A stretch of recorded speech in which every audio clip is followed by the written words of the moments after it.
कोई ऐसा परफॉर्मेंस जो आपने दिया हो और वहाँ पे गलत हो गया हो आपका एक्ट, या जो परफॉर्म कर रहे हो आप, जो मैजिक दिखा रहे हो आप, तो फिर वो वहाँ पे कैसे हैंडल किया अपने आप को? गलत मेरे केस में अच्छा है ना, क्योंकि मैं कॉमेडियन मेंटलिस्ट हूँ।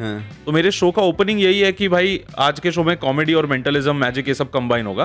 अगर कोई चीज पे हंसी नहीं आई तो वो मैजिक है। ऐसा मेरा शो का ओपनिंग है, जो इट इज ऑल्सो सेइंग कि जो चीज मैजिक नहीं लगती है वो कॉमेडी है। है ना? तो अगर कुछ नहीं चलता है तो ये जोक मारा करके मैं तो सरक लेता हूँ पतली गली लेके। मेरे आप एंटीलिया गए थे मुकेश अंबानी के यहाँ और आपने परफॉर्म भी किया था, थोड़ा स्टोरी बताइए उसके पीछे क्या था? वो था मुकेश जी की जो सासू माँ है, नीता मैम की जो मम्मी, उनका 80th बर्थडे था। तो छोटा सा प्राइवेट फंक्शन था उनका, और एंटीला में ही था, उनके ऑब्जर्वेटरी में 14 माले पे। और इतना बड़ा घर, 5 लोग 6 लोग रहते उधर, पता नहीं, मेरे को समझ में नहीं आया। एक तो उधर जाके ना सबसे पहली फीलिंग मुझे ऐसा लगा था कि मेरे को अच्छा फील होगा, गरीब फील हुआ मेरे को जाते ही, घुसते ही तुरंत, कि क्या मतलब ऐसे जी के क्या मतलब जी, ये ऐसा होता है लाइफ कि 5 लोग इतना बड़ा बिल्डिंग में रह रहे हैं। मतलब वो लोग पूरी लाइफ एक नए फ्लोर को एक्सप्लोर कर सकते हैं कि अरे ये फ्लोर तो हमें देखा ही नहीं अपने घर का, क्या बात है, अरे ये भी अपने घर पे है, ऐसा उतना बड़ा घर है, 5 लोग। करण, आप मेंटलिस्ट और कॉमेडियन दोनों हैं, तो ये अभी के टाइम पे तो ये दोनों अलग अलग है ना, कि सेम है? नहीं सर, अलग अलग है। अब दो एकदम अलग ही आर्ट फॉर्म है। Mentalism is more reading mind. आपको एक शब्द सोचना है, इतने शब्द है विकिपीडिया पे, आपको एक शब्द सोचना है, कोई भी एक शब्द, और वो टाइप करके एक आर्टिकल खुलेगा, वो टाइप करके आर्टिकल खोल दीजिए। मैं I am going to turn around, ताकि लोगों को ऐसा ना लगे कि मैं आपकी उंगली कहाँ आप टाइप कर रहे हो, वो मुझे शब्द कुछ भी हो सकता है, कोई भी शब्द, इंग्लिश वर्ड चूज करना। Suraj ji, an apple a day keeps a doctor away. Oh my god, apple apple apple apple. मेरे घर वाले ना सारे जो डिस्टेंट रिलेटिव्स होते हैं ना, कि जैसा आपने कहा अजीब प्रोफेशन है ना ये मेंटलिज्म कॉमेडी, तो समझ में नहीं आता किसी को, तो लोग क्या ही करता होगा जिंदगी में। और मेरे पापा को जाके, मनसुख भाई आपका बेटा गलत ट्रैक पे है, उसको शेयर मार्केट में डालो या अपने धंधे में डालो, ये क्या है, ये मस्ती कर रहा है ये उम्र में। अभी हम लोग गुजराती लोग हैं ना, तो ये फैमिली का सीन ऐसा है कि हमारा पूरा खानदान एक ही बिजनेस में, और सारे मतलब दादाओं के टाइम से वो बिजनेस, फिर उनके बेटे, फिर हमारा जनरेशन में भी है 2-3 जो सोच रहे सेम बिजनेस में जाने का। अब मेरे को पता नहीं क्या चूल सूझी, मैंने बोला मैं नहीं करूंगा ये, मैं अपना कुछ करना चाहता हूँ। तो मम्मी बोलते सीए बन जा, और सीए में मेरे को आए थे 80 में से 6 मार्क्स। अब इसकी पढ़ाई नहीं होती है, आई डोंट थिंक इसका मतलब है। मैजिक में किताबें हैं, आप खुद खरीद के पढ़ सकते हो, आप किसी के पास जाके सीख सकते हो। करियर कैसे बनेगा फिर? तो यू हैव टू कॉन्टैक्ट। आपने कैसे किया? मैं तो YouTube, hello. Hi everyone, I am Suraj Kumar and you are watching unfold with Suraj Kumar. आज के एपिसोड में हमारे साथ है करण चौहान, एक मैजिशियन, मेंटलिस्ट एंड एक कॉमेडियन। इस एपिसोड में हम बात करने जा रहे हैं मैजिक, मेंटलिज्म एंड कॉमेडी के बारे में, और कुछ ऐसी स्पाइसी बातें जो अंबानी और उनके फैमिली से रिलेटेड है। ट्रस्ट मी, ये एपिसोड काफ़ी मज़ेदार होने वाला है, तो कहीं मत जाइए, बने रहिए। स्टार्ट करते हैं। Karan, how are you? Hello sir, I am good, how are you? Absolutely good, fantastic.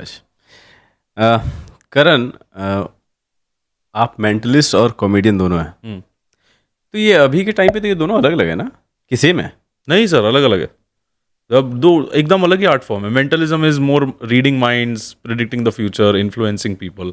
Comedy is comedy अपनी जगह पे। अच्छा, तो ये दोनों को आपने ब्लेंड कर दिया है ना? हाँ, क्योंकि नई चीज बनाने पे बहुत सारा पैसा मिलता है, इसलिए हमने दोनों को ब्लेंड करने का सोचा है बेसिकली। तो जब आपने फर्स्ट टाइम परफॉर्म करना स्टार्ट किया था, तो उसमें आप मैजिक सिर्फ दिखाते थे या फिर कॉमेडी उसमें था, कि बाद में अपने डिसाइड किया कि दोनों को मिक्स करते हैं? हाँ नहीं, पहले there was only magic. I started with magic जब मैं लगभग 16 साल का था।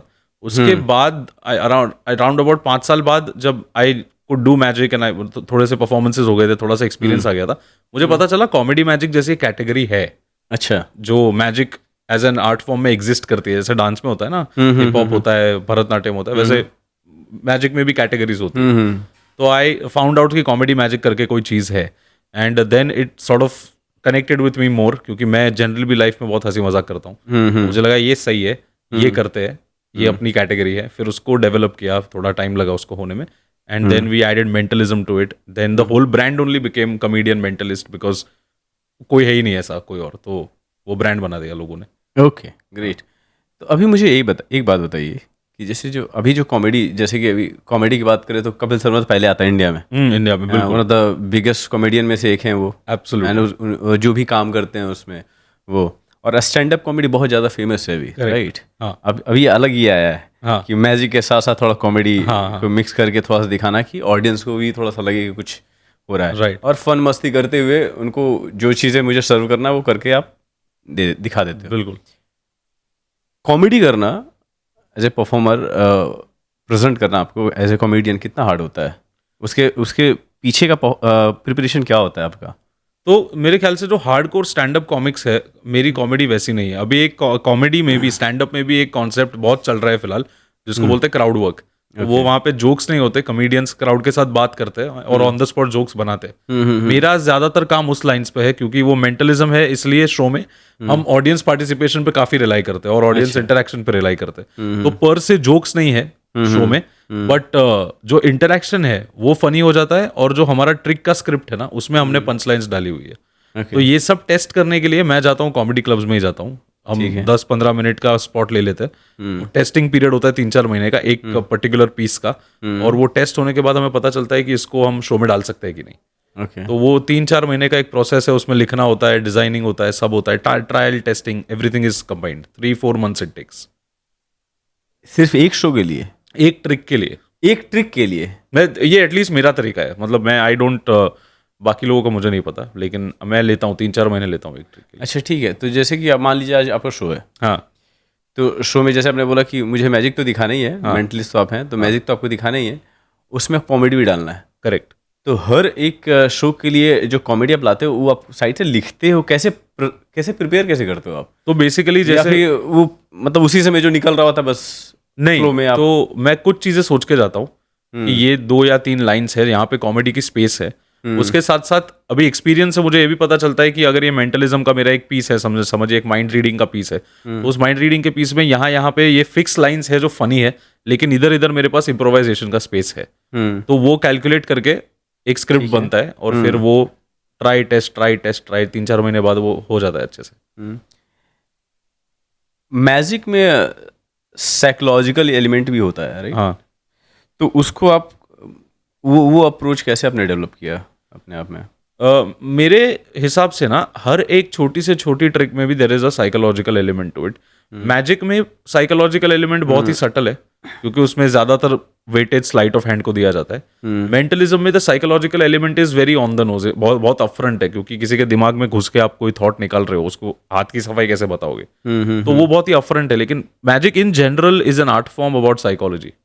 ओके, हाँ, मतलब दिमाग के साथ खेल लेते हो? हाँ, दिमाग के साथ खेल लेते हैं, हाँ बिल्कुल। और उसके लिए मजा आता है हम लोग we are very happy doing it. झूठे हम सबके सब, लेकिन मजा आता है। ओके, तो कोई ऐसा परफॉर्मेंस जो आपने दिया हो और वहाँ पे गलत हो गया हो आपका एक्ट, या जो परफॉर्म कर रहे हो आप, जो मैजिक दिखा रहे हो आप, तो फिर वो वहाँ पे कैसे हैंडल किया अपने आप को? गलत मेरे केस में अच्छा है ना, क्योंकि मैं कॉमेडियन मेंटलिस्ट हूँ। तो मेरे शो का ओपनिंग यही है कि भाई आज के शो में कॉमेडी और मेंटलिज्म, मैजिक, ये सब कंबाइन होगा। अगर कोई चीज पे हंसी नहीं आई तो वो मैजिक है, ऐसा मेरा शो का ओपनिंग है। जो इट इज ऑल्सो सेइंग कि जो चीज मैजिक नहीं लगती है वो कॉमेडी है। अच्छा, तो अगर कुछ नहीं चलता है तो ये जोक मारा करके मैं तो सरक लेता हूँ पतली गली लेके। मेरे बाकी दोस्त ना मेंटलिज्म में और मैजिक में नहीं सरक पाते, वो बेचारे फिर फंस जाते हैं। वो फंस जाते हैं। मैं बोला ए जोक मारा, एंड पीपल लाइक कितना फनी आदमी है, और पीछे पूरा टीम ऐसे बैठा होता है, अरे ये चलना था इसको आज, ऐसा मतलब ऐसा हो जाता है हमारे साथ। पर हम लोग निकल जाते हैं, we are very that way, my life is very easy that way. हाँ, मतलब लोगों को पता भी नहीं चलता होगा, और वहाँ पे आप कॉमेडी करके चले जाते होगे। ग्रेट। कॉमेडियन होना और साथ में एक मेंटलिस्ट होना, और दोनों को साथ में जाके परफॉर्म करना एक स्टेज पे, इसमें आपको आपका मतलब आपके हिसाब से वो ज़्यादा एक्साइटिंग होता है या प्रेशर होता है? दोनों। हाँ, क्योंकि प्रेशर इसलिए क्योंकि ये दो अलग है आर्ट फॉर्म्स, अब इनको कंबाइन करना है। लेकिन ऐसा भी तो नहीं लगना चाहिए ना कि दोनों ऐसा सेपरेट हो रहा है। The idea is to combine, तो दोनों का फील एक साथ, एक पीस में एक साथ आना चाहिए। उसके चक्कर में कभी कभी प्रेशर भी फील होता है अगर कुछ नया डिजाइन कर रहे हो तो।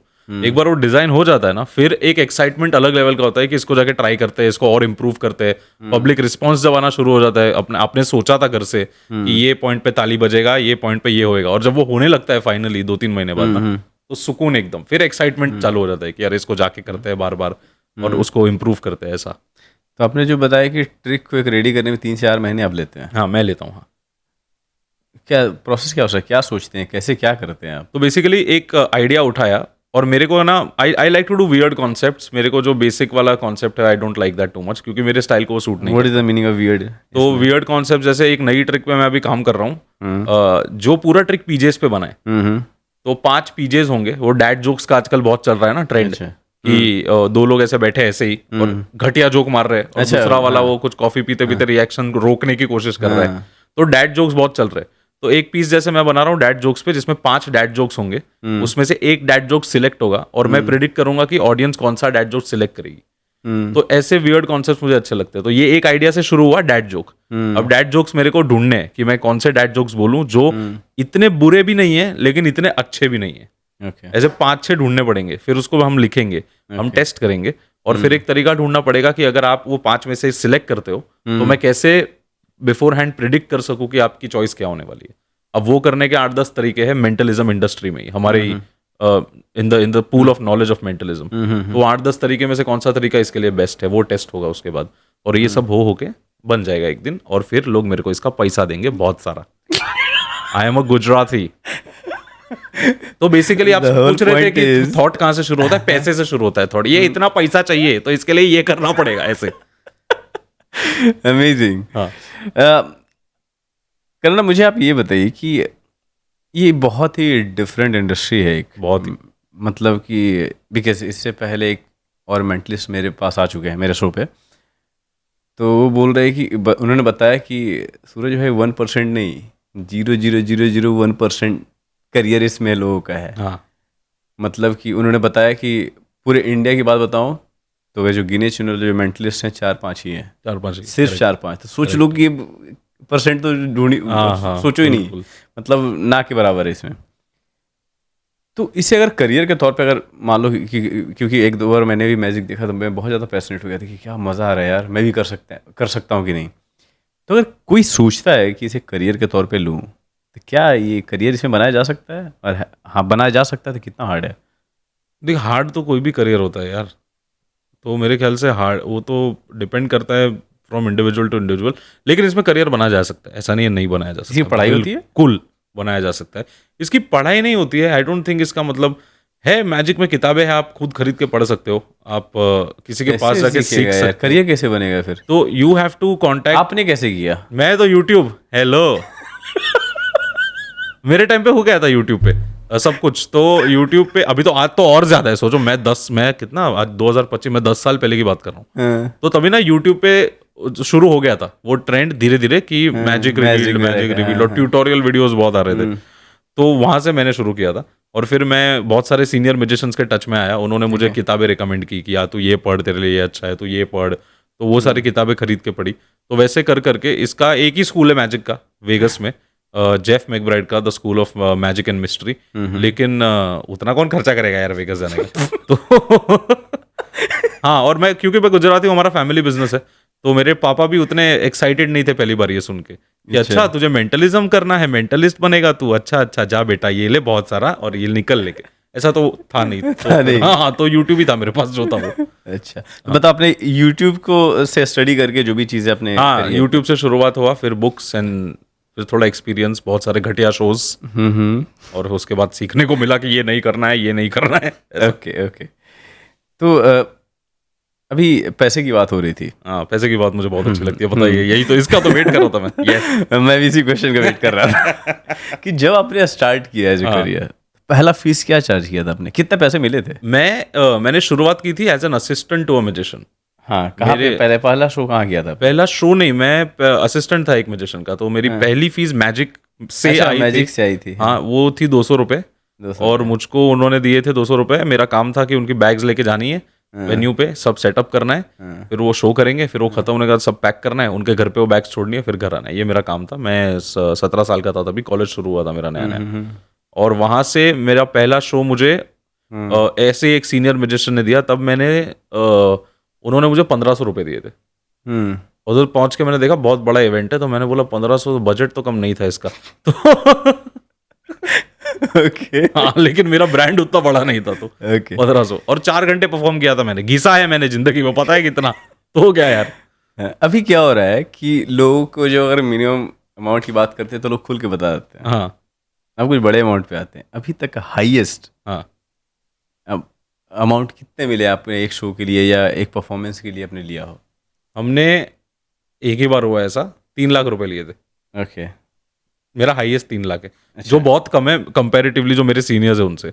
लेकिन मैं जैसा I was happy that day कि भाई अरे 3 लाख रुपीस कम है। 3 लाख रुपए। मेरे सीनियर्स है यार बहुत सारे जो बहुत ज्यादा पैसा लेते हैं मेरे से, तो यार ज्यादा मतलब। और 3 लाख भी एक ही बार हुआ है, 7 लेकिन हुआ है। डिजिट चला जाता है क्या उनका? उनका उतना तो नहीं, मेरे 6 डिजिट में ही रहता है, लेकिन 3 लाख से ज्यादा ही होता है। अच्छा हाँ, लेकिन बहुत 3 सारे लाख कॉमेडियंस भी है जो बहुत सारे चार्ज करते हैं पैसे, लेकिन उनका ब्रांड भी वैसा है, वो बड़े है हाँ, अपने हाँ, तरीके से, वो इतने सालों से भी काम कर रहे हैं।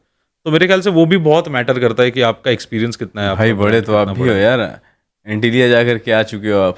हाँ, उसके बाद ही हुआ है सब। हाँ, तो उसकी बात करेंगे भी हम लोग। आप मुझे ये बताइए हाँ। क्या आप एंटीलिया गए थे मुकेश अंबानी के यहाँ और आपने परफॉर्म भी किया था, थोड़ा स्टोरी बताइए उसके पीछे क्या था? वो था मुकेश जी की जो सासू माँ है, नीता मैम की जो मम्मी, उनका 80th बर्थडे था। ओके तो छोटा सा प्राइवेट फंक्शन था उनका, और एंटीला में ही था उनके ऑब्जर्वेटरी में 14 माले पे। और इतना बड़ा घर, 5 लोग 6 लोग रहते उधर, पता नहीं, मेरे को समझ में नहीं आया। एक तो उधर जाके ना सबसे पहली फीलिंग मुझे ऐसा लगा था कि मेरे को अच्छा फील होगा, गरीब फील हुआ मेरे को जाते ही घुसते ही तुरंत, कि क्या मतलब ऐसे जी के क्या मतलब ये ऐसा होता है लाइफ कि 5 लोग इतना बड़ा बिल्डिंग में रह रहे हैं।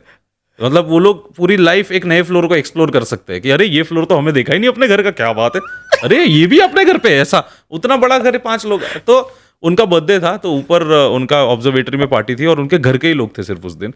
और नीति मोहन फ्रेंड है उनकी, तो नीति मोहन वाज परफॉर्मिंग, मैं था, और हमारे साथ एक एंकर था Junaid. Junaid is a very prominent anchor हमारे इवेंट इंडस्ट्री का, तो इज वेरी गुड। तो वो था, हम 3 लोग थे, और वहां हम पहुंचे।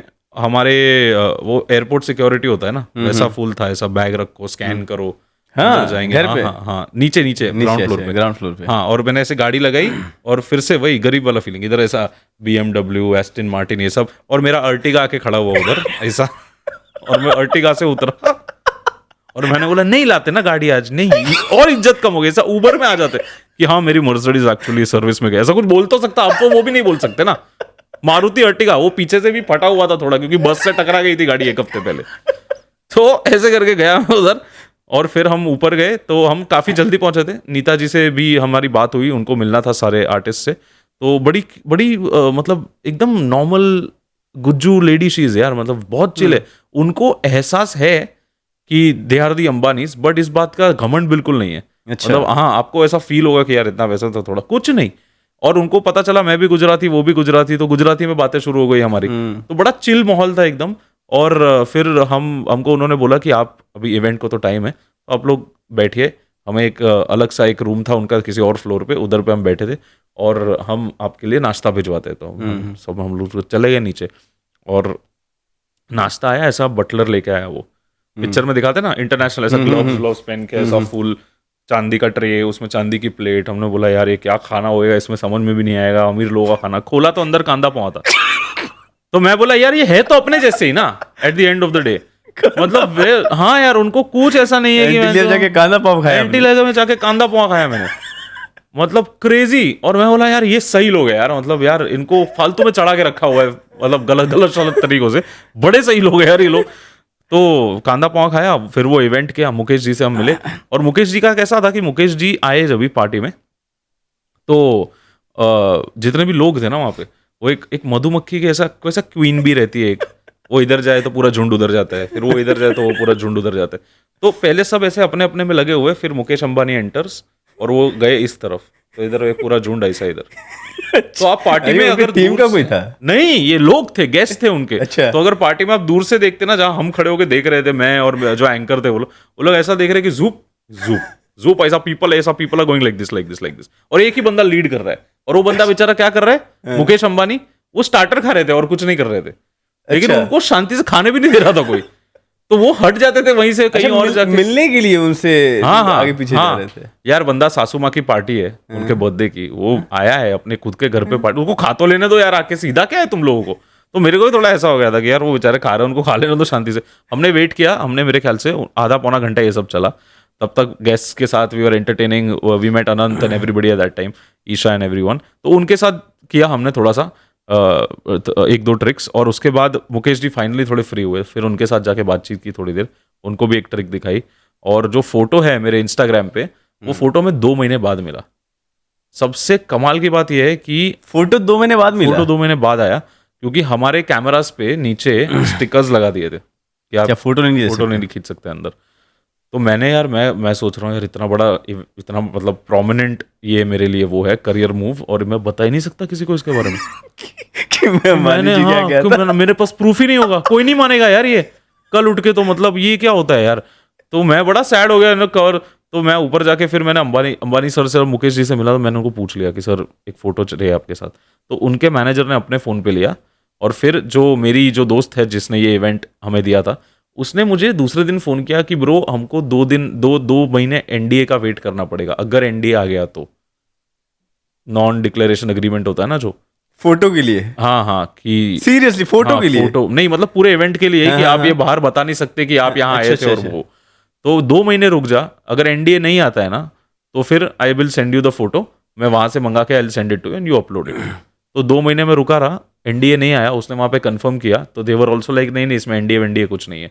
तो उनके टीम ने हमें फोटो भेजा, उनको भेजा, मेरी दोस्त को, मेरी दोस्त ने मुझे भेजा। 2 महीने बाद मैंने ढिंढेरा पीटा इस बात का कि हाँ मैंने मुकेश अंबानी के लिए शो किया। खुशखबरी पुरानी हो गई तब। हाँ लोग पता चल, लेकिन गुज्जू लोग क्रेजी हो गए, मेरा पूरा खानदान वो दिन में, मतलब वो होता है ना एक ऐसा कि बिफोर क्राइस्ट आफ्टर क्राइस्ट था ना, वैसा था मेरा मुकेश अंबानी टाइम, कि बिफोर क्राइस्ट बिफोर अंबानी मेरा ऐसा था कि मेरे घर वाले ना सारे जो डिस्टेंट रिलेटिव्स होते हैं ना, कि जैसा आपने कहा अजीब प्रोफेशन है ना ये मेंटलिज्म कॉमेडी, तो समझ में नहीं आता किसी को, तो ये लोग क्या ही करता होगा जिंदगी में। और मेरे पापा को जाके मनसुख भाई आपका बेटा गलत ट्रैक पे है, उसको शेयर मार्केट में डालो या अपने धंधे में डालो, ये क्या है, ये मस्ती कर रहा है ये उम्र में अभी। तो ये फोटो आने के बाद अब मैं शर्मा जी का लड़का था अपने घर पे, ये देखो इसने क्या किया, तुम लोग घर पे बैठ के खाली पढ़ाई करते रहते, ऐसा मतलब पूरा ही चेंज हो गया, सब कुछ बदल गया, हालात जज्बात, हाँ सब बदल, हालात बदल दिया, जज्बात बदल दिया, टोन बदल, सब बदल दिया उस दिन से। तो मजा आ गया। फिर अंबानी वेडिंग भी किया हमने लास्ट ईयर इसकी वजह से, तो सब सेट एकदम। अच्छा पहले इस पे आते हैं, जब आप एनटीए में इंटर कर रहे थे, हाँ, कुछ ऐसा अलग डिफरेंट वाइब्स जो आप बता सको, या कुछ ऐसा देखा हो? नहीं मैं कहा ना, हमारे वो जो एक तो एक्सरे वाला था, उसके अलावा उनकी लिफ्ट भाई साहब पता नहीं क्या है, मतलब 14 माले पे मैं भी रहता हूँ यार, मेरा भी घर है 14 माले पे, लेकिन उनका ज़्यादा हाई है, पता नहीं क्या, उनकी लिफ्ट में कान बंद हो जाता था। और उनकी लिफ्ट का इंटीरियर मेरे पूरे घर के इंटीरियर से अच्छा था।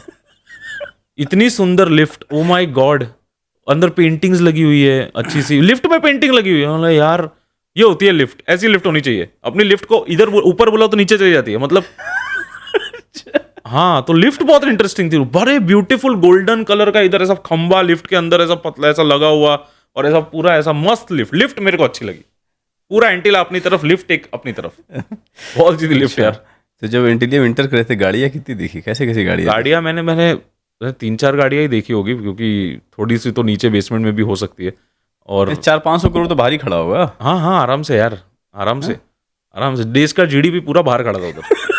हाँ वो हाँ कितना देश का जीडीपी, ये मुकेश भाई का घर, वेरी नाइस। कौन सी गाड़ियाँ थी? मैंने देखा एस्टन मार्टिन देखी, मैंने BMW देखी, और एक मर्सिडीज देखी बस। बाकी मेरे ख्याल से कि नीचे होंगी या कहीं और पार्किंग में होंगी, ये ऊपर थी जहाँ पे हमारा भी पार्किंग था। आप शादी में भी गए थे? मैं शादी में भी गया था, है ना?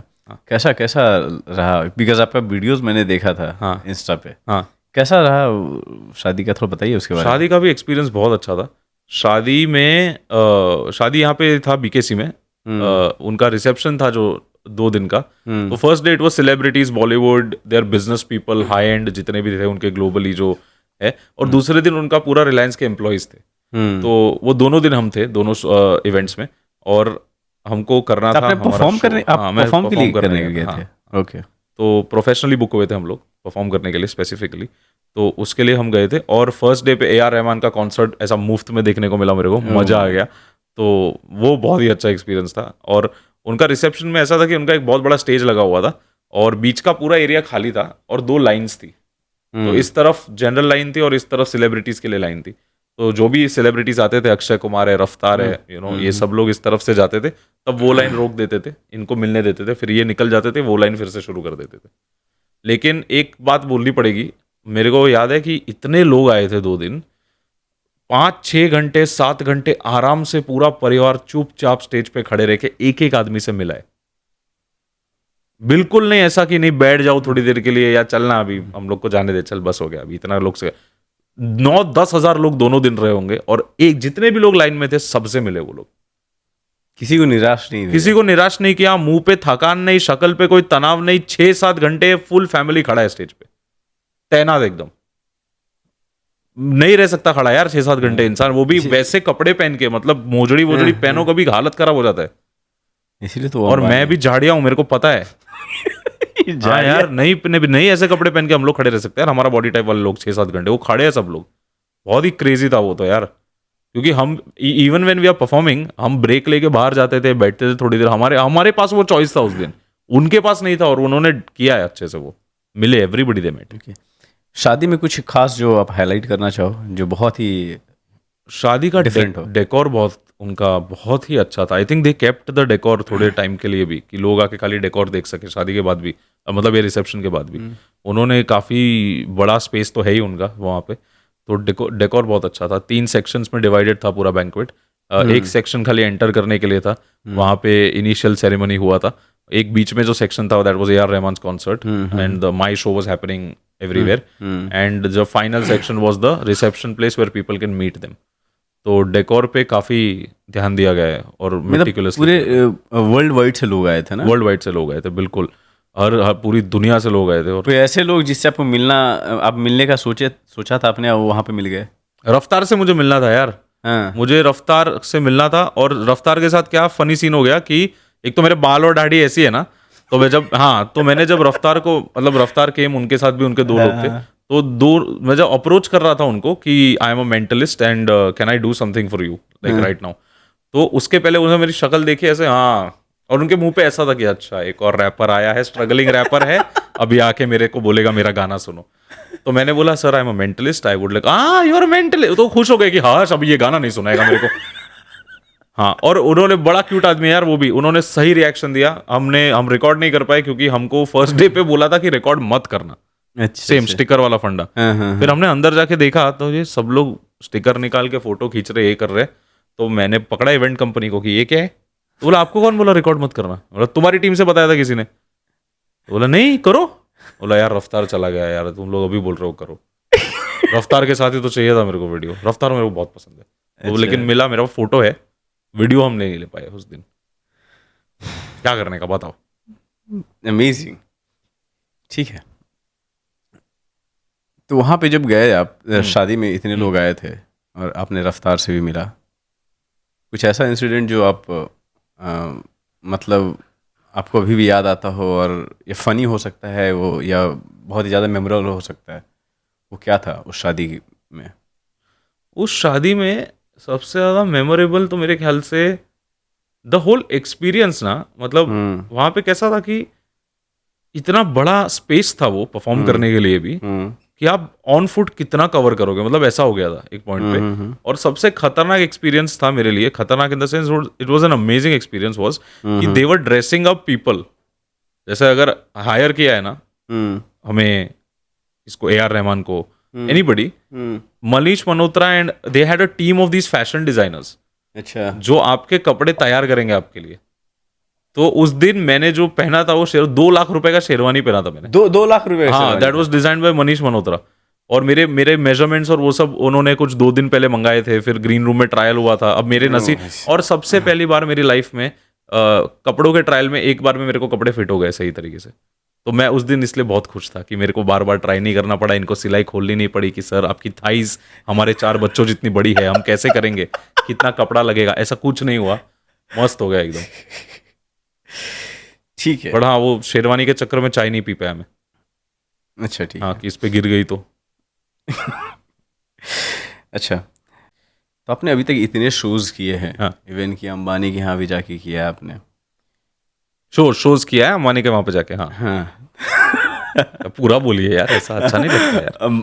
मुकेश अंबानी के यहाँ इन्होंने जाकर शो किया है। किया है। पॉइंट तो क्वेश्चन ये है कि इतने सारे शोज किए हैं, हम्म। हाईलाइट कर देते फिर से, मुकेश thank अंबानी के यहाँ भी जाके आपने शो किया है। सबसे ज़्यादा चैलेंजिंग ऑडियंस कौन सी होती है, किड्स, कॉर्पोरेट या कॉलेजेस वगैरह में जो करते हो आप?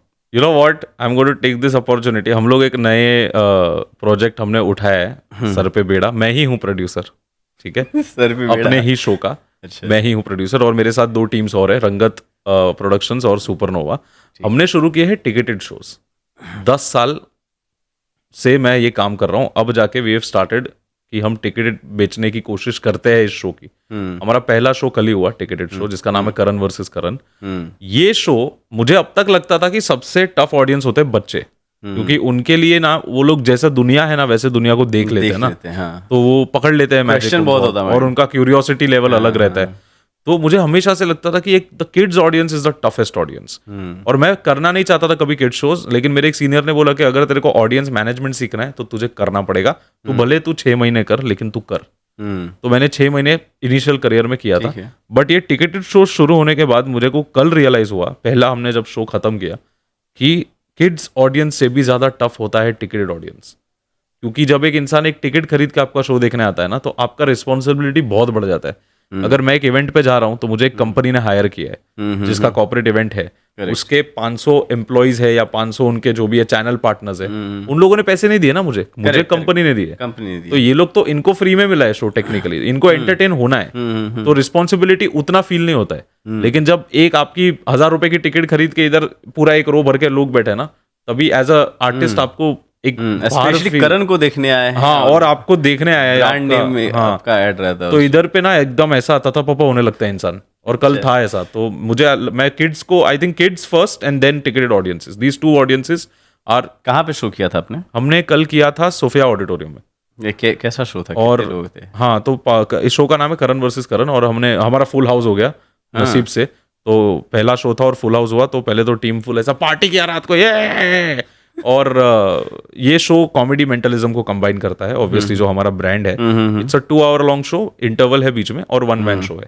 तो रंगत प्रोडक्शन, सुपरनोवा, चित्रक शाह और Kiran Malvankar are 2 very prominent theatre personalities. ठीक है। तो वो लोग भी जुड़े हमारे साथ इस शो के लिए। तो काफी बड़ा टीम हो गया अभी, और कर रहे सर, शुरुआत की है, देखते कहाँ जाते हैं। अमेजिंग। दूसरा शो है 16 अगस्त को, BMS पे टिकट से खरीदना। ये वाला मलाड में मजा आएगा। ओके। अभी जैसे कि आप जितने भी प्रोफेशन में हो, खास करके इस तरह के जहाँ पे आप एज ए आर्टिस्ट आप परफॉर्म करते हो, तो सोशल मीडिया पे होना कितना ज़्यादा इम्पोर्टेंट है अभी के लिए, और क्या अगर नहीं है तो उससे मतलब आपके क्या बोलते हैं, एग्जिस्टेंस में कोई इफेक्ट पड़ता है? हाँ सर, सोशल मीडिया ना I feel is necessary now. मैं खुद मैंने बहुत टाइम तक अपने सोशल मीडिया को उतना सीरियसली नहीं लिया था। हमने भी थोड़े टाइम पहले उसको सीरियस लेना शुरू किया है, and we have seen the difference also at the same time. मुझे लगता है ज़रूरी है, एकदम टूट पड़ने वाली चीज़ नहीं है वो, लेकिन इग्नोर करने वाली भी चीज़ नहीं है। You have to do it. मतलब अगर आप सीरियसली लेना चाहते हो अपने प्रोफेशन को, स्पेशली एज आर्टिस्ट, हमें करना पड़ेगा, हमारे पास नहीं है वो चॉइस। ओके, तो मतलब आप कहना चाह रहे हो कि ये एक तरह से पर्सनल ब्रांड को इन्हांस करने के लिए ये बहुत ज़्यादा ज़रूरी है। पर्सनल ब्रांड, हमारे केस में हमारा खुद का एक ऑडियंस बनता है। अगर हमने इस पे नहीं ध्यान दिया होता, शुरू नहीं किया होता ध्यान देना, तो हमारा कल का शो नहीं होता हाउसफुल। अच्छा, हाँ, कहीं ना कहीं आपने उस पर भी डाला होगा कि हाँ, तो हमने भर भर के प्रमोशंस किए थे और उससे लोग टिकट खरीद के आए, तो उस चक्कर में चल गया। तो मुझे लगता है सर ज़रूरी, एकदम इग्नोर नहीं कर सकते, लेकिन उसी को मतलब एकदम वो इतना अफेक्ट भी नहीं हो जाना चाहिए इंसान को, यू नो, क्योंकि सोशल मीडिया पे नेगेटिविटी भी काफ़ी है। तो अगर वो आपको if that is affecting you too much, then probably it is not for you. तो एक दो दोस्त है मेरे जो कभी कभी वो होता है ना, थोड़ा फ्रेश होने के लिए या थोड़ा डिटॉक्स करने के लिए 2-3 दिन इंस्टाग्राम से लॉग आउट कर देते, तो ऐसा सब लोग करते रहते। But I feel it is necessary, but it is not so important that becomes your entire life. Like ये नहीं हुआ तो हाय बापा क्या करेंगे, फॉलोअर्स नहीं है मेरे भी उतने हैं नहीं, फिर भी हमने भर दिया था कल, तो हो जाता है। ओके, तो कभी कोई भी एक शोज आपको मिला या किसी तरह का परफॉर्मेंस करने का चांस सोशल मीडिया के थ्रू किसी ने अप्रोच किया हो आपको? हाँ सर, वही तो मैं कह रहा हूँ, जो difference that we saw was that only, because when people saw social media पे थोड़ा सा भी, बहुत ही कम है हमारा अभी, क्योंकि हम we have just started sort of paying attention on that side. लेकिन आती है सर, इंक्वायरीज आती है, वो फिर मेरे मैनेजर का नंबर गया, फिर वो लॉक हो गया, हम चले गए शो करने, हुआ है सर। Okay great.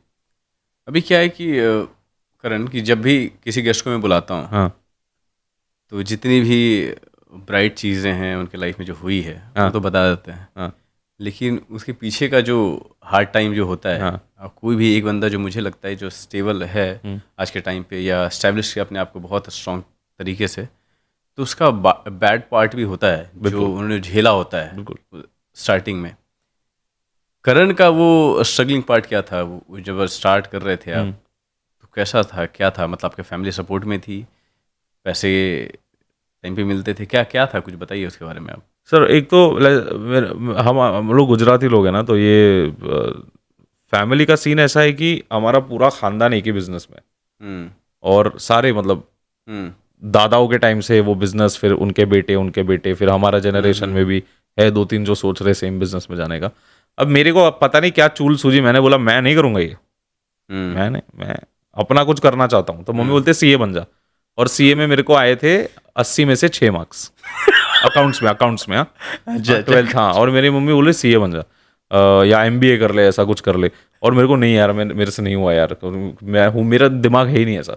मेरे को जीवन में एक बार 80% आया था, वो लास्ट पेड़े मेरे पापा ने बांटे थे बस जिंदगी में, फिर पढ़ाई को लेकर कभी पेड़े वो बांट ही नहीं पाए। तो हाँ, तो that is not my thing at all. I fell in love with this art form.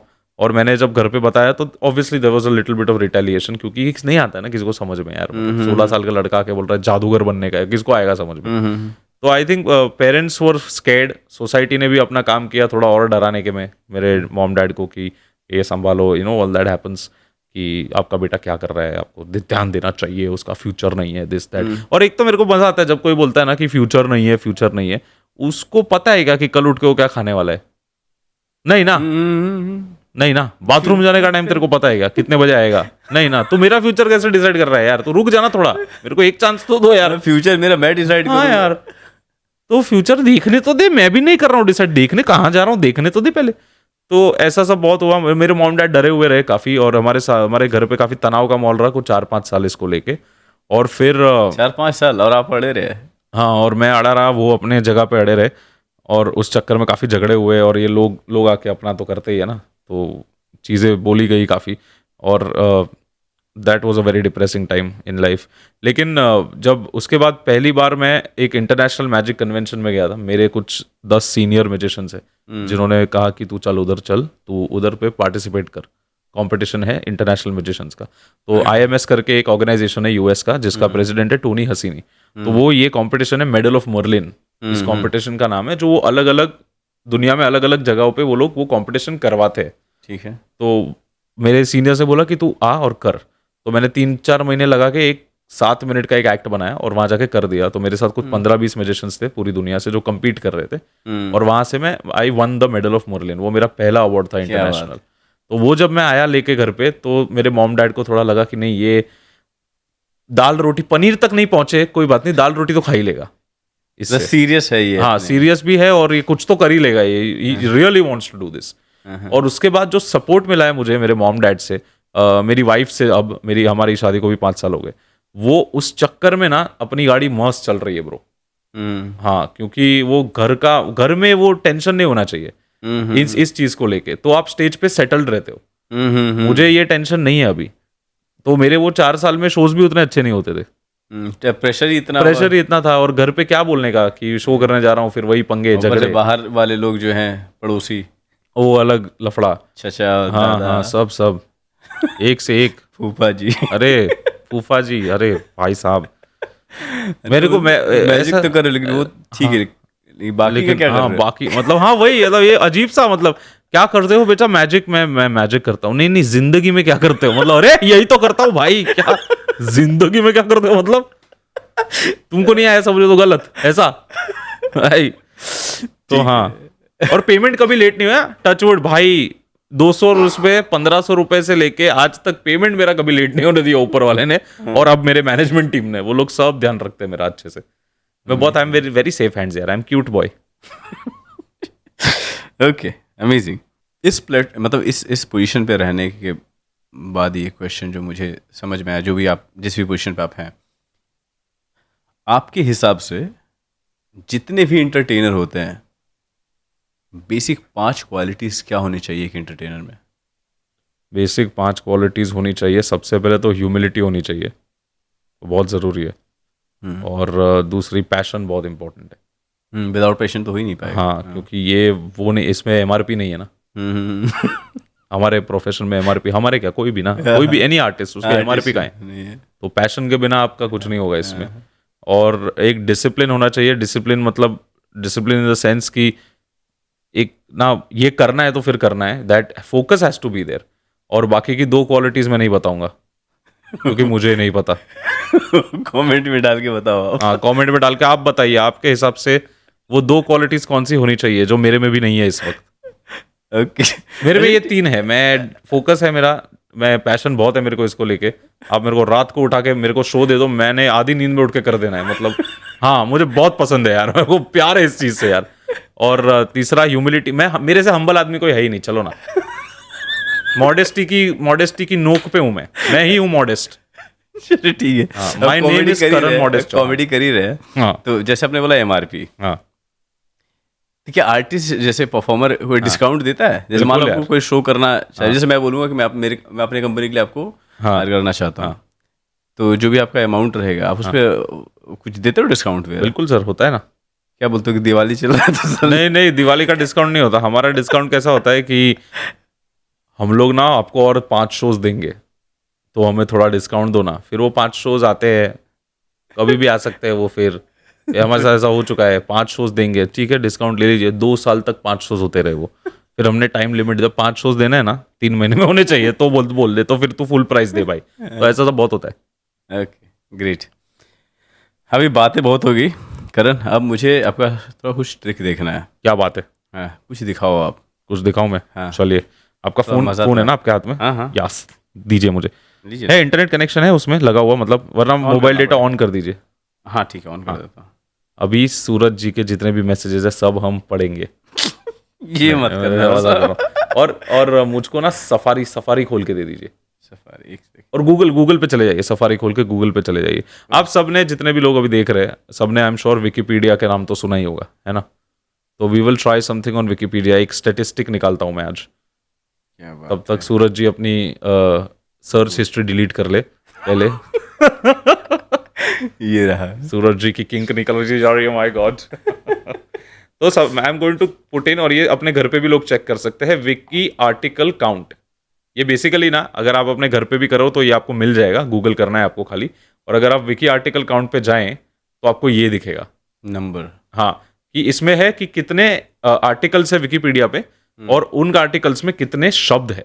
तो अगर हम इसे मल्टीप्लाई करें, सूरज जी इसको अपने हाथ में ऐसे पकड़िए ताकि आपका कैमरा भी देख सके और मैं भी देख सकूं। मैं अपना कैलकुलेटर खोलना चाहता हूं इसके लिए, ताकि हम कैलकुलेट कर सके। वो बड़ा नंबर क्या है ऊपर? सबसे बड़ा नंबर बोल रहे हाँ, सबसे जो ऊपर था ना बड़े में। हो? ये तो 7 डिजिट है। हाँ हाँ, बताइए ना वो क्या है। सब बताऊं? हाँ, पूरे 7। ओके, 7 7 0 0 2 5 2 5 999। 999। इतने आर्टिकल्स है, और नीचे एक 4 डिजिट का नंबर होगा, number of words in each article approximately. वो क्या है? वो 1047। 1047। मतलब इस वक्त विकिपीडिया पे इस वक्त इतने शब्द है। That is what it is show, या इट्स इन इतना सारा बिलियन में चला गया लग रहा है। हाँ बिल्कुल, इतने सारे शब्द है। और आपको सर उसमें विजिट विकिपीडिया होगा नीचे, उस पर क्लिक कीजिए, ठीक। दिखाइए मुझे। हाँ, परफेक्ट। वो सर्च बार पे क्लिक कीजिए, सर्च बार पे किया, ठीक है ना? आपको एक शब्द सोचना है, इतने शब्द है विकिपीडिया पे, आपको एक शब्द सोचना है, कोई भी एक शब्द। कोई भी एक शब्द, और वो टाइप करके एक आर्टिकल खुलेगा। वो टाइप करके आर्टिकल खोल दीजिए। मैं I am going to turn around, ताकि लोगों को ऐसा ना लगे कि मैं आपकी उंगली है कहाँ आप टाइप कर रहे हो। वो मुझे शब्द कुछ भी हो सकता है, कोई भी शब्द, इंग्लिश वर्ड चूज करना खाली, जी। है ना? तो बेटर रहेगा, ताकि सब कनेक्ट कर पाए। आई एम श्योर आपकी भी इंटरनेशनल ऑडियंस होगी, तो मैं नहीं चाहता कि पंगे हो जाए उसमें। और सर्च कर दीजिए उसको। देखते हैं। ठीक है, किया, किया? खोल दिया। ओके। और अभी फोन लॉक कर दीजिए और अपने पास रखिए, ठीक है। है ना? Very nice. ये कराने का एक ही रीजन था आपके पास। एक तो इतने सारे शब्द है, ये तो हमें पता चल ही गया है। Correct. उसके उसके अलावा लोगों को ये नहीं लगना चाहिए कि मैंने आपको पहले से बोल के रखा था कि सर मैं ना क्या करूंगा, मैं खाली बोलूंगा कि आप जो आपको मैं बोलूंगा शब्द सोचना, फिर मैं आपको बोलूंगा कि आप जो शब्द सोच रहे हो वो है टिश्यू पेपर, और आप खाली हाँ हाँ बोल देना। नहीं, नाउ वी हैव प्रूफ कि आपने क्या सोचा था।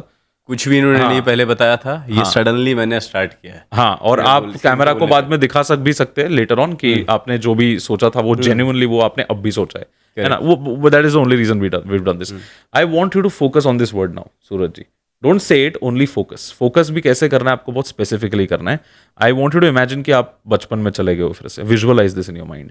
आप बचपन में चले गए हो फिर से, और आपके हाथ में आपके फेवरेट कलर का चौक है, और आपके सामने ब्लैक बोर्ड है। आप अपने पूरे क्लासरूम में अकेले हो, और आप ये जो शब्द है ना, ये शब्द आप लिख रहे हो बोर्ड पे बार बार लगातार, और ये लिखते लिखते जो भी आपकी हैंड राइटिंग है उसमें लिखिए चलेगा, और ये लिखिए बार बार लिखिए, repeat it again and again. बहुत बड़ा ब्लैक बोर्ड है, वो ब्लैक बोर्ड कभी खत्म नहीं होगा, तो आपको लिखना है और जल्दी लिखना है। अभी your pace has increased very slowly, lovely, increase the pace a little more, fantastic fantastic. आप काफ़ी जल्दी लिखते जा रहे हो, और आपकी जैसा मतलब what I see you doing right now, I feel कि एक तो कॉम्प्लिकेटेड शब्द नहीं है, और दूसरी सबसे इंपॉर्टेंट चीज़ है कोई बड़ा शब्द नहीं है।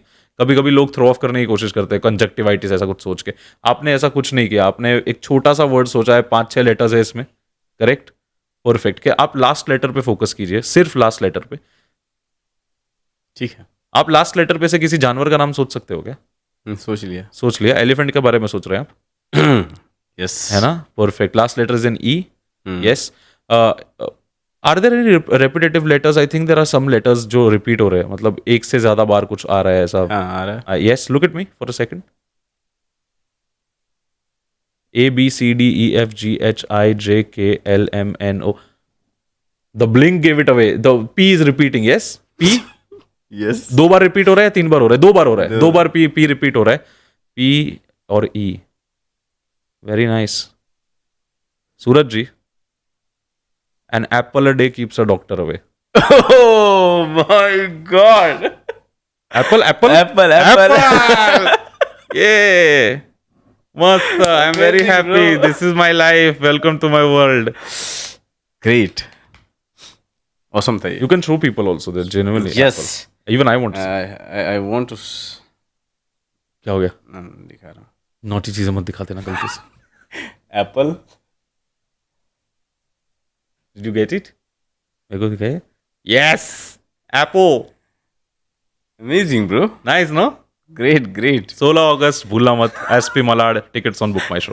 करण वर्सेस करण। डेफिनेटली मिलेंगे जो। क्योंकि ये मेरे साथ ना कल के शो में एक मजाक हो गया।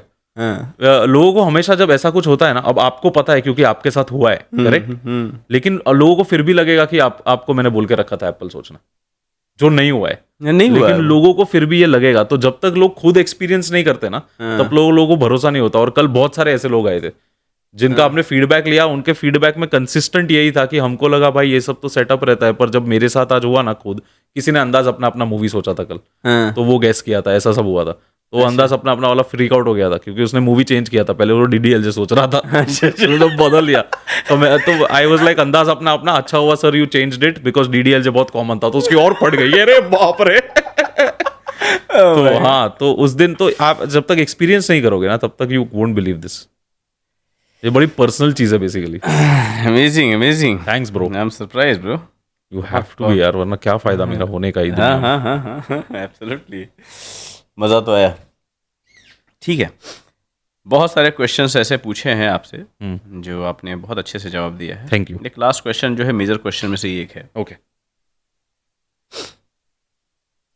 अभी तक जो भी लाइफ आपने जी है, तो आज मैं इस मोमेंट पर मैं बोलूं कि इस लाइफ को अपना एक नाम दीजिए, तो नाम क्या होगा? लाइफ को नाम दीजिए मतलब समझा नहीं मैं। तो पूरी लाइफ आपने जी है, उतार चढ़ाव देखा है, जो भी प्रोफेशन में आप हैं, उसको बस अपने लाइफ जो भी जिया आपने, उसको एक नाम देना है।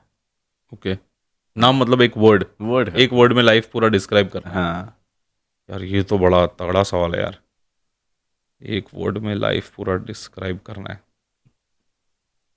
एक वर्ड में नहीं कर सकता मैं, एक तो सेंटेंस में करूं। हाँ चलेगा।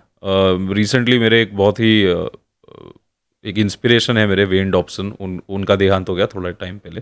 और हमारी तो पूरी इंडस्ट्री थोड़ी सी उसमें थी कि यार he was great at what he did, और वो थे कॉमेडी मैजिशियन यूके के। उनका एक लाइन है जो मैंने 15 साल पहले सुना था और वो चिपक गया है मेरे को। अच्छा। वो लाइन था, it is nice to be important but it's important to be nice. Oh my God. तो ये जो है ना, दिस इज माई फंडा ऑफ लाइफ। चिल मारो, हंसी मजाक करो, खुश रहो, खुश रखो, खत्म। Amazing bro, nice. तो जितने मेजर क्वेश्चंस थे वो हमने ऑलरेडी कवर कर लिया है, और ट्रस्ट में मुझे बहुत मज़ा आया। मुझे भी बहुत मजा आया यार। बहुत मज़ा आया। बहुत था। तो अभी क्या है कि हम लोग सेकंड पड़ाव पे चलेंगे, जो रैपिड फायर क्वेश्चन है। ही वाओ, सही। तो इसमें क्या है, आपको ज़्यादा सोचना नहीं है, फटाफट जवाब देना है। ठीक है, मैं तो वैसे भी ज्यादा सोचता नहीं हूँ life में। तो मैं तो कर ही लूंगा। ठीक है, ओके। ये हेयर स्टाइल रखने का राज क्या है? ये हेयर स्टाइल रखने का राज है मेरा नाई। ये उसका आइडिया था, उसने बना दिया और मेरे को अच्छा लग गया तो हमने रख लिया। ओके। कॉलेज का निकनेम? कॉलेज का नहीं, कॉलेज तो गया नहीं ना मैं, 12th ड्रॉप आउट हूँ मैं। अच्छा, हाँ, तो मेरा निकनेम है 12 ड्रॉप आउट। ओके। पहली ट्रिक किस दोस्त को दिखाई थी आपने? पहली ट्रिक उसका नाम था, दो लोग थे, ऋषभ और आकाश, और दोनों स्कूल में थे मेरे, 10th स्टैंडर्ड में रिसेस में दिखाया था उनको। ओके। कभी किसी लड़की को आपने ट्रिक दिखाया हो और रिएक्शन उसका क्या था? लड़की को ट्रिक देखा है, रिएक्शन लड़कियों का भी वही होता है जो मर्दों का होता है, शौक वाला। ये जो मिथ्या है ना कि यार मैजिक से लड़की पटा लेंगे, नहीं होता भाई, कुछ नहीं होता, कुछ नहीं। मेरी वाइफ मेरे से इंप्रेस हुई है। अच्छा, ठीक है, मतलब आपकी मैजिक से नहीं हुई? नहीं, उसको तो नहीं, बिल्कुल नहीं। ओके। स्कूल का मोस्ट एम्बैरेसिंग मोमेंट क्या था? स्कूल का मोस्ट एम्बैरेसिंग मोमेंट, मेरे साथ स्कूल में कुछ एम्बैरेसिंग हुआ ही नहीं है।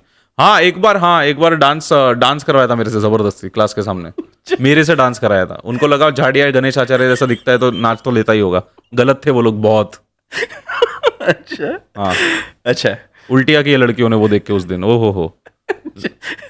कौन सा सब्जेक्ट था जो पूरा मैजिकल आपको लगता था, या फिर हॉरर वाली फीलिंग आती थी पढ़ के? इकोनॉमिक्स मैजिकल लगता था, हाँ। और मैथ्स देख के हॉरर आता था।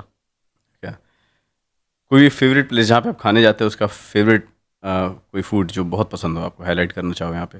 सुदामा पाव भाजी, गोरेगांव। गोरेगांव टेस्टी हाँ, है। अरे खतरनाक आइटम बनाता है वो। पाव भाजी, एक लाल चटनी है उसका, लहसुन का, वैसा डालने का, सुबह को पता चलता है। अच्छा, ठीक है। ट्रिक फेल हुआ तो क्या स्टेज पे कैसे मैनेज किया आपने? कॉमेडी। अच्छा। क्रश को कभी ट्रिक दिखाया है, इम्प्रेस किया है किसको? क्रश को? क्रश को कभी ट्रिक दिखाया है, इम्प्रेस किया है? नहीं यार, हिम्मत ही नहीं हुई उसको कभी बात करने की उसके साथ। अच्छा। माइंड रीडिंग का कभी चीटिंग में यूज़ हुआ है? माइंड रीडिंग चीटिंग में मैंने किया है यूज कभी ऐसे? नहीं। नहीं। ओके। दोस्त जो हमेशा कहता हो, भाई मुझे भी सिखा दे यार? हाँ, सारे। सारे। ओके। स्टेज या क्लासरूम, कहाँ ज़्यादा मज़ा आता है? स्टेज। ओके। कोई एक लेडी टीचर जो आपको बहुत पसंद थी?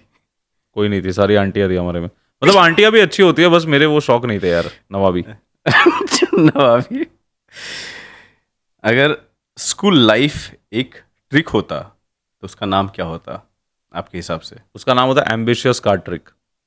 ओके। आपकी लाइफ में जो बहुत ज़्यादा आपको इम्पैक्ट किया है, कोई रोल मॉडल जिसको आप हाईलाइट करना चाहो यहाँ पे?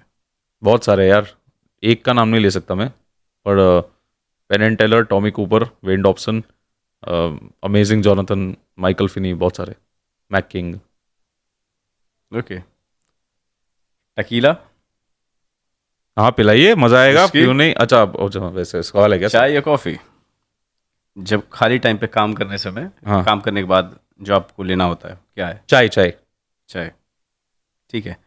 फेवरेट कोट जो आपको बहुत ज़्यादा इंस्पायर किया हो, नहीं, कोई एक वेन डॉब्सन का ही, इट्स जो अपने इम्पोर्टेंट। हाँ, एक बार दोहरा दो, लास्ट क्वेश्चन है। तो it's nice to be important but it's important to be nice. Great. इस शो के बारे में या इस होस्ट के बारे में अगर कुछ कहना हो एक लाइन में, तो क्या होगा? ये एक बहुत ही वंडरफुल पॉडकास्ट है, और सूरज जी एक बहुत ही वंडरफुल इंटरव्यूअर है। तो मज़ा आ गया ब्रो, बहुत चिल आदमी हो आप भी, मेरे को आपका वाइब बहुत अच्छा लगता है। Thank you very much. Thank you man. मुझे भी बहुत मज़ा आया आपके मुझे साथ। बहुत मज़ा आया। ओके, तो हमारा सारा क्वेश्चन खत्म हुआ यहाँ पे। आई जस्ट वांट यू कि अगर आपको कुछ भी अपने बारे में या आपके शो के बारे में या किसी भी चीज़ के बारे में अगर आपको बोलना है, तो जो ऑडियंस आपको देख रही है उनके बारे में उनके उससे इंटरेक्ट करके आप बोल सकते हैं। ठीक है, thank you Suraj ji for giving me this opportunity.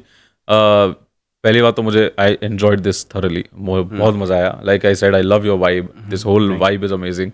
और मैंने मेरा शो हम 5-6 बार जिक्र कर चुके हैं। एक और बार 16 अगस्त को मलाड में एसपी ऑडिटोरियम में शो हो रहा है रात को 8 बजे। प्लीज़ टिकट खरीदिए, मज़ा आएगा। नहीं आया तो पैसे मैं वापस तो नहीं दूंगा क्योंकि आई एम गुज्जू, बट नहीं, मज़ा ही आएगा गारंटी। ऐसा कैसे मज़ा नहीं है? मैं बोल रहा हूँ ना यार, मॉडेस्ट तुम्हें याद है, मेरे से मॉडेस्ट कोई नहीं है। हाँ, कम। Thank you. इंस्टा पे फॉलो करना, उस पे और मिलेगा आपको डिटेल शो का। Karan Chauhan show, the Karan Chauhan show. हाँ, सूरज जी अभी भी हंस रहे। सूरज जी के भी लाइंस मैं बोलेगा, please don't forget to follow, like and subscribe. Like and subscribe to the channel, hit the bell notification.